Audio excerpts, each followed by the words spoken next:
ഇത് പഴുത്ത പപ്പായയാണ് കേട്ടോ. വീട്ടിലുണ്ടായതാണ്. നല്ല വലിപ്പമുള്ള പഴുത്ത നല്ല പപ്പായയാണ്. നല്ല കളറുള്ള പപ്പായയാണ്. അപ്പോൾ അതുകൊണ്ടൊരു ജാം ഉണ്ടാക്കാമെന്ന് വിചാരിച്ചു. കുറച്ച് ജാം ഉണ്ടാക്കി വെക്കാം, വെക്കേഷനൊക്കെ അല്ലേ എന്ന് വിചാരിച്ചു.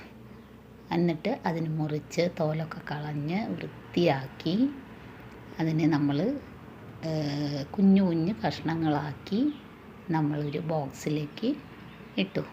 പിന്നീട് അതിനെ നമ്മൾ വീണ്ടും കുഞ്ഞു കഷ്ണങ്ങളാക്കി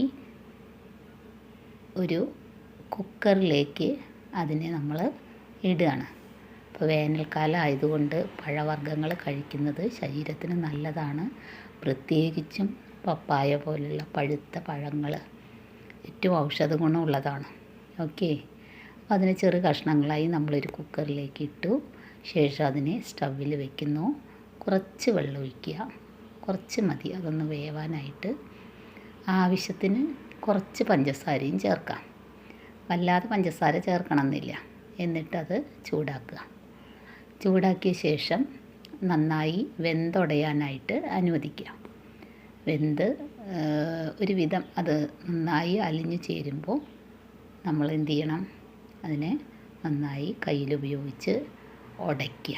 ഉടച്ചെടുത്ത് നന്നായി ഇളക്കുക. ഇതുപോലെ ഈ പരുവത്തിൽ വരും. ഈ പരുവത്തിൽ വരുമ്പോൾ നമുക്ക് നോക്കിയാൽ അറിയാം നല്ല രീതിയിലത് വെന്തിട്ടുണ്ടാവും. മാക്സിമം നന്നായി ഉടച്ചിട്ടുണ്ട്. അതിന് ശേഷം നമ്മൾ അതിലേക്ക് ഒരു നുള്ള് നാരങ്ങ നീര് ചേർത്താൽ മതി.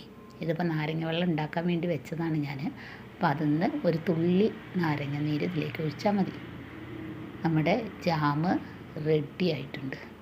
ബ്രെഡിൻ്റെ കൂടെയോ കുട്ടികൾക്ക് വെറുതെയെങ്കിലായാലും കഴിച്ചാലും നല്ലതാണ്. ശരീരത്തിന് നല്ല സാധനമാണ്.